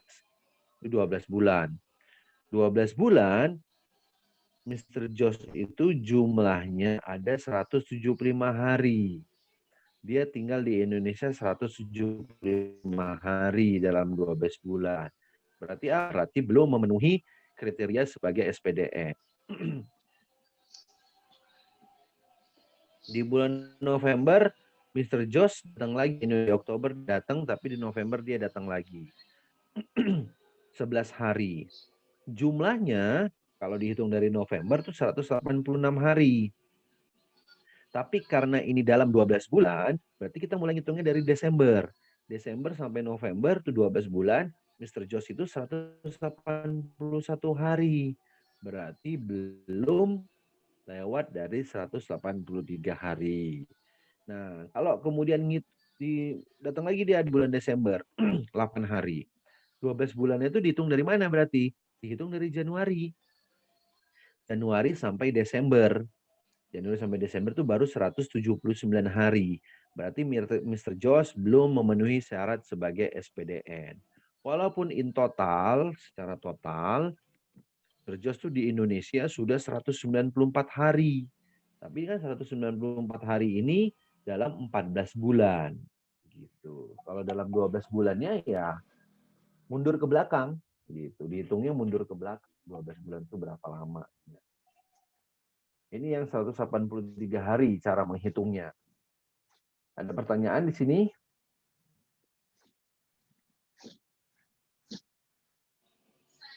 Oke.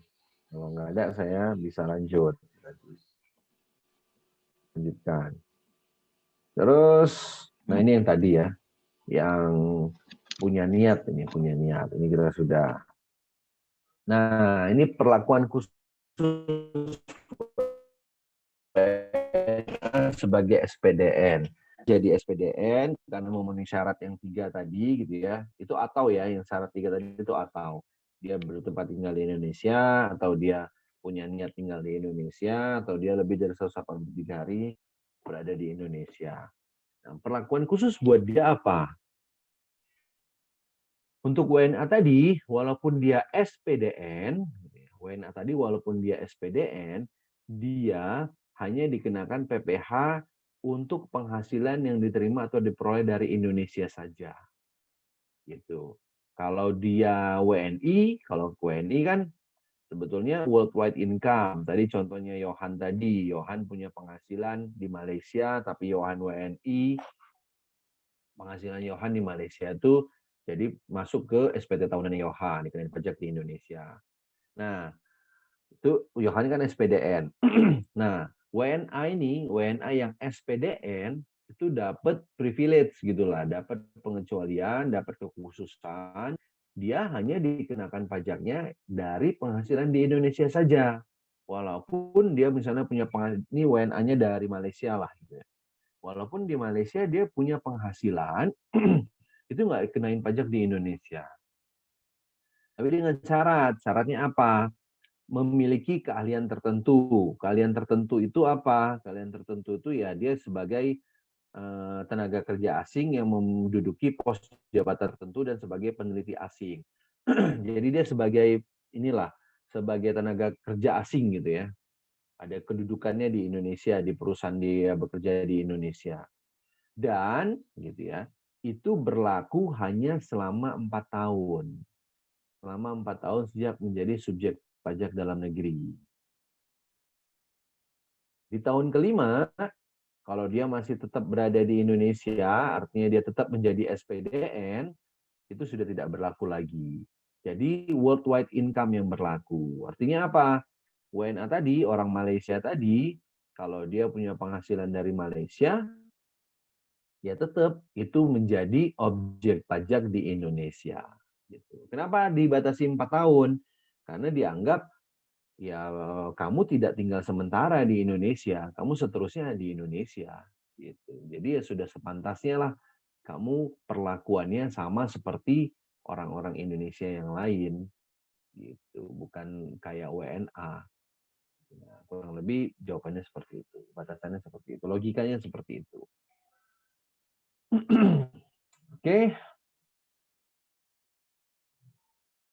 Oke. Nah, ini yang SPLN. SPLN tadi di atas sih sudah ya.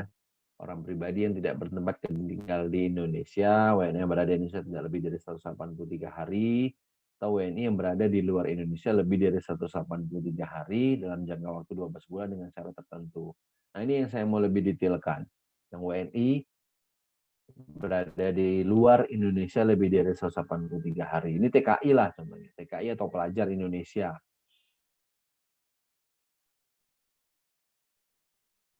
Ya. Dia kan WNI. Dia boleh menjadi SPLN kalau dia memenuhi syarat tertentu. Apa syaratnya? Ini dia. Bertempat tinggal secara permanen di suatu tempat di luar Indonesia dan bukan tempat persinggahan. Kalau TKI pasti memenuhi ini dong, gitu ya. Terus dia memiliki pusat kegiatan utama yang menunjukkan keterikatan pribadi ekonomi atau sosial di luar Indonesia. Dibuktikan dengan apa? Dia bawa nih keluarga-keluarga terdekatnya, suaminya, istrinya, anak-anaknya itu dibawa ke luar Indonesia. Terus sumber penghasilan utamanya di luar Indonesia. Ya memang namanya TKI berarti sumber penghasilannya dari luar Indonesia, gitu kan. Terus menjadi anggota organisasi keagamaan, gitu, dan seterusnya. Memiliki tempat menjalankan kebiasaan atau kegiatan sehari-hari di luar Indonesia. Atau dia menjadi subjek pajak, SPDN di negara TKI tadi bekerja. Misalnya TKI tadi bekerja di Jepang, dia jadi SPDN di Jepang.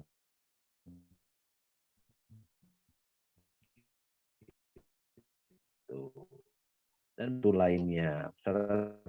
Tentu lainnya apa nih? Dan telah memperoleh surat keterangan WNI memenuhi persyaratan menjadi subjek pajak luar negeri. Nah ini yang penting sebetulnya. Jadi boleh gitu ya, boleh terpenuhi salah satunya atau boleh dua-duanya atau boleh tiganya gitu ya. Jadi dia misalnya TKI tadi ini sudah punya tempat tinggal permanen di luar Indonesia. Kemudian dia boleh mengajukan gitu ya, mengajukan untuk mendapat surat keterangan sebagai SPLN ke DJP. Kalau DJP kasih, barulah dia kemudian menjadi SPLN. Tapi kalau DJP nggak kasih, dia tetap statusnya adalah SPDN karena dia WNI. Gitu. Walaupun dia berada di luar Indonesia lebih dari 183 hari. Silakan kalau ada yang mau bertanya.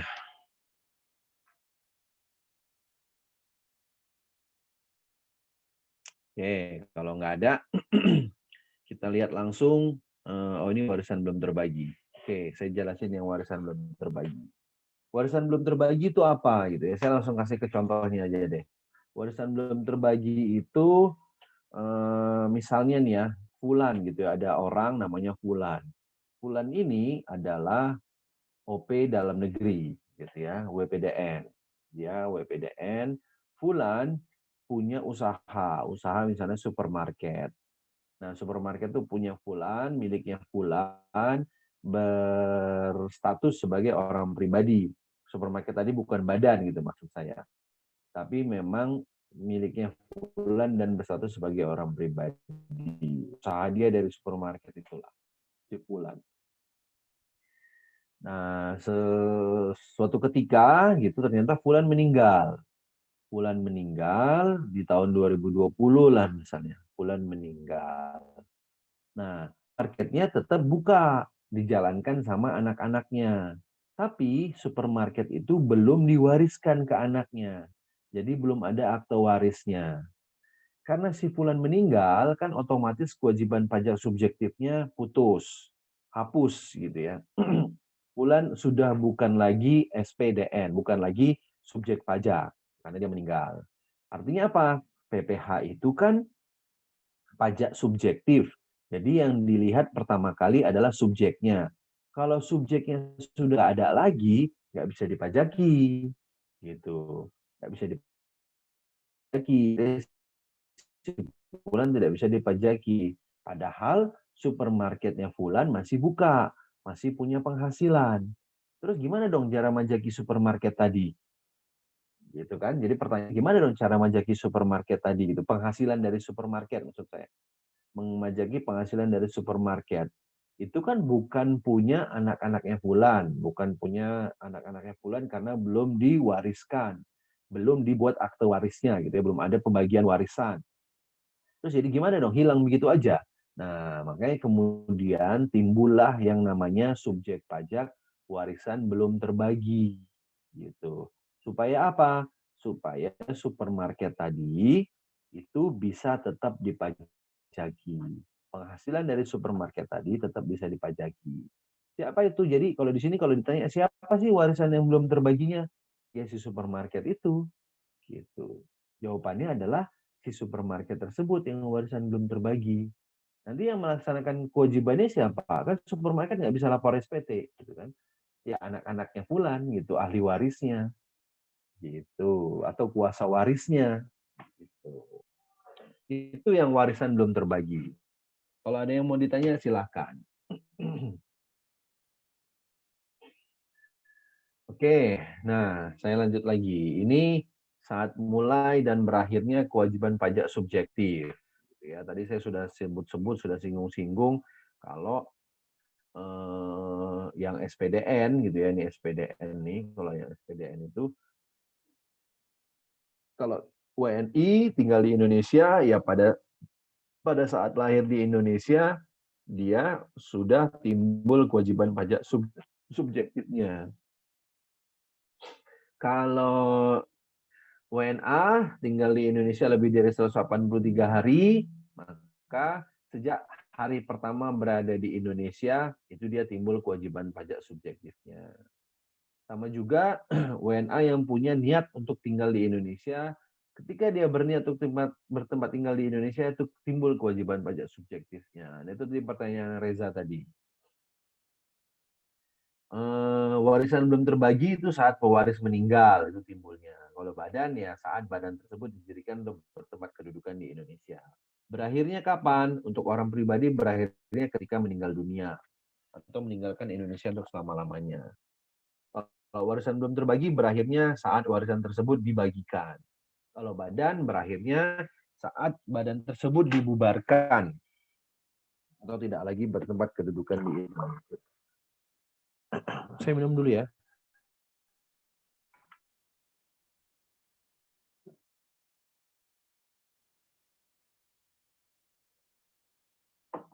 Ini yang SPLN.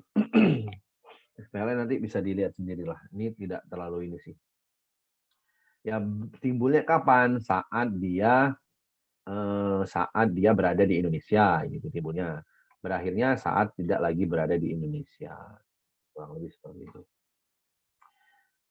Ini untuk yang BUT. Ini sementara untuk yang bukan BUT. Timbulnya adalah saat ini untuk BUT bukan? Iya, BUT. Saat BUT. Nah, kalau ini yang bukan BUT. Kalau yang bukan BUT itu timbulnya saat orang pribadi atau badan berakhirnya saat tidak lagi menerima atau memperoleh penghasilan. Contohnya Ronaldo tadi lah. Ronaldo tadi kalau putus-putus bilang. Kalau contohnya Ronaldo tadi. Ronaldo tadi itu dia menjadi SPLN, kewajiban pajak subjektifnya dimulai ketika dia menerima penghasilan dari Indomie. Gitu. Berakhirnya kapan? Berakhirnya ketika dia sudah tidak menerima penghasilan lagi dari Indomie. Oke. Terus, nah ini yang non-subjek pajak, yang bukan subjek pajak. Tadi pertanyaan siapa tadi nih? Yang bukan subjek pajak tadi. Yang organisasi internasional, yang dubes tadi. Lupa saya. Siapa tadi yang nanya? Siap saya, Pak. Francisca. Oh iya, Francisca. Nah ini tadi yang bukan subjek pajak. Itu ada kantor perwakilan negara asing, gitu ya. Baik kemudian pejabat-pejabatnya, terus kemudian ada organisasi internasional, terus kemudian juga pejabat-pejabatnya, gitu. Pejabat-pejabat di organisasi internasional tersebut. Oke, nah ini perbedaannya. Perbedaan antara WPDN dan WPLN. Ini saya pikir kalian juga sudah tahu gitu ya. Kalau WPDN itu dikenakan pajaknya atas penghasilan dari Indonesia maupun dari luar Indonesia. Ini WPDN. Tadi contohnya Yohan tadi. WNA walaupun menjadi WPDN gitu ya. Tadi kan ada privilege tadi saya bilang. Ada WNA, walaupun dia menjadi WPDN, tapi dia hanya dikenain pajak hanya untuk penghasilan yang dari Indonesia saja. Walaupun itu berbatas waktu, hanya cuma untuk 4 tahun. Terus kemudian ada punya keahlian khusus. Gitu. Di tahun kelima, WNA tadi, ketika dia sudah menjadi WPDN, ya udah perlakuannya sama kayak WPDN yang merupakan WNI. Jadi penghasilannya baik dari Indonesia maupun dari luar Indonesia dikenain pajak di Indonesia. Terus kemudian pengenaannya berdasarkan penghasilan neto tadi dari labanya. Kalau dia pekerja kemudian kan nggak ada biaya-biayanya. Biaya-biayanya apa? Biaya-biayanya kan kalian udah belajar tuh di PPh pasal 21 ada namanya biaya jabatan. Nah, itu jadi pengurang tuh. Itu yang namanya pengurang. Terus jadi penghasilan bruto kurangin pengurang dapat penghasilan neto. Yang dikenain pajak dari penghasilan netonya. Itu yang WPDN ya. Terus wajib menyampaikan SPT tahunan. Sementara kalau WPLN, yang kena pajak ya hanya dari penghasilan dari Indonesia doang. Gitu. Kayak Ronaldo tadi. Ronaldo tadi dia punya penghasilan doang banyak dari Italia, dari Juventus. Dia masih di Juventus nggak sih? Ronaldo? Masih, Pak. Masih. Nah, dia punya penghasilan dari Italia, dari Juventus. Yaitu nggak dikenain pajak di Indonesia. Dia hanya dikenain pajak dari penghasilannya yang dari Indomie. Terus dikenain pajak berdasarkan penghasilan bruto. Jadi tidak dikurangin dulu sama biaya-biaya. Berapa penghasilan dia yang diterima dari Indomie, itu semuanya dikenain pajak. Dengan tarifnya apa? Tarif PPh pasal 26. Namanya tarif sepadan. Tarif PPh pasal 26 atau tarif sesuai sama tax treaty. Kalau di Portugal tempat yang Ronaldo terdaftar itu punya tax treaty sama Indonesia. Terus dia tidak wajib menyampaikan SPT tahunan. Gitu. Oke, ini contoh-contoh. Sebelum ke sini ada yang mau ditanya? Pak, mau memastikan Pak. Berarti Pak, kalau WNI yang tinggal di luar negeri tapi nggak ada penghasilan dari Indonesia, berarti dia cuma subjek pajak tapi bukan wajib pajak ya? WNI yang tinggal di luar negeri, tapi dia tidak ada penghasilannya yang diperoleh dari Indonesia, berarti dia tidak dikenain, ya Pak? Dia tetap WPDN, kecuali dia punya, dia bisa memenuhi syarat-syarat yang ini tadi, Yohan. Nah, ini. Syarat di slide nomor 29 sama 30. Kalau dia tidak memenuhi syarat ini, termasuk yang slide nomor 30 ini, dia syarat yang utamanya lain ya, memperoleh surat keterangan WNI gitu ya, memenuhi persyaratan sebagai SPLN diterbitkan oleh DJP. Kalau dia tidak memenuhi ini, maka dia statusnya adalah WPDN. Kemudian bagaimana dengan kewajibannya dia? Tadi Yohan bilang dia nggak punya penghasilan. Status tetap WPDN artinya apa? Ya dia tetap lapor SPT tahunan, tapi karena dia tidak punya jadinya dia worldwide income. Karena statusnya adalah WPDN. Jadinya dia pakai worldwide income. Worldwide income apa? Penghasilan dari Indonesia memang nggak ada. Tapi kemudian penghasilan dari luar negeri kan ada. Itu dilaporkan di Indonesia. Itu dilaporkan di Indonesia. Kena pajak dong di sono gitu di misalnya dari Australia. Di Australia kan dia udah kena pajak. Ya nggak apa-apa, dia udah kena pajak di Australia, nanti pajak yang dipotong di Australia itu bisa jadi kredit pajak di Indonesia. Gitu. Tapi kalau dia memenuhi syarat ini, gitu ya, syarat-syaratnya dia punya tempat tinggal di Australia gitu tadi di Australia gitu ya. Terus dia bawa suaminya atau bawa anak-anaknya, gitu ya. Terus misalnya dia juga jadi subjek pajak di sana di Australia sana. Oke, kalau dia seperti itu dia bisa mengajukan ke DJP, saya sudah memenuhi syarat-syarat gitu ya. Saya minta saya diperlakukan sebagai SPLN. Kalau dia dapat surat dari DJP, dapat surat sebagai SPLN ini, maka kalau dia tidak punya penghasilan di Indonesia, ya udah, dia nggak ada kewajiban apa-apa di Indonesia. Gitu. Tapi kalau dia punya penghasilan dari Indonesia, Dia SPLN kan, dia punya penghasilan dari Indonesia, maka dipotong pajak hanya dari penghasilannya yang di Indonesia saja. Karena statusnya sudah SPLN. Terima kasih Pak penjelasannya Pak. Oke.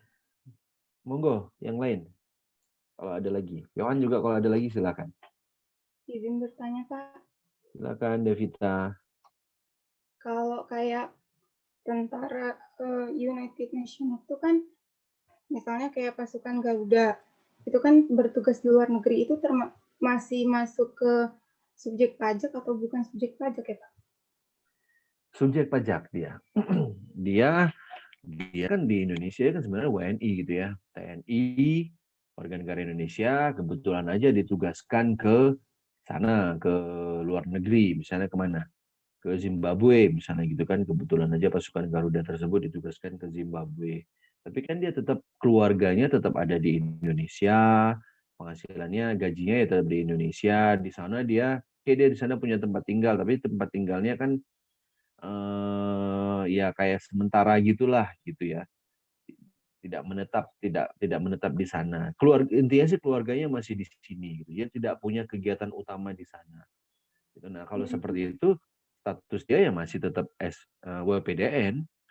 Status dia tetap WPDN, ya udah kewajiban dia sebagai WPDN, sama kayak pertanyaan Yohan tadi. Gitu. Dia tidak dicabut kemudian NPWP-nya kalau dia sudah punya NPWP.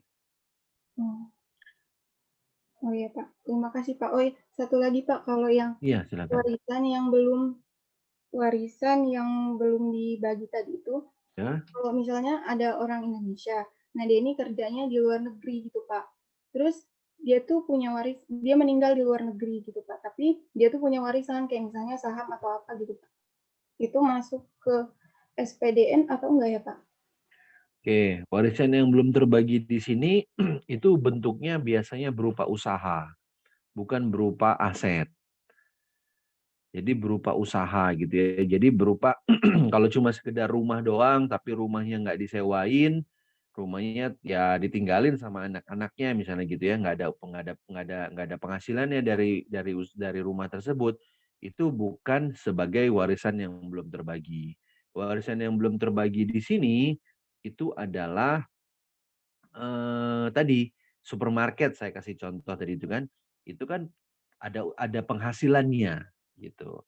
Tapi kalau asetnya tidak ada penghasilannya kayak saham gitu, kalau cuma sekedar saham doang nggak ada penghasilannya kan tidak aktif tuh, saham kan tidak aktif, tidak ada penghasilan aktifnya. Ya udah itu tidak menjadi subjek pajak juga gitu. Ya hanya sebagai warisan doang gitu, hanya sebagai warisan. Ya udah nggak apa-apa, tinggal nunggu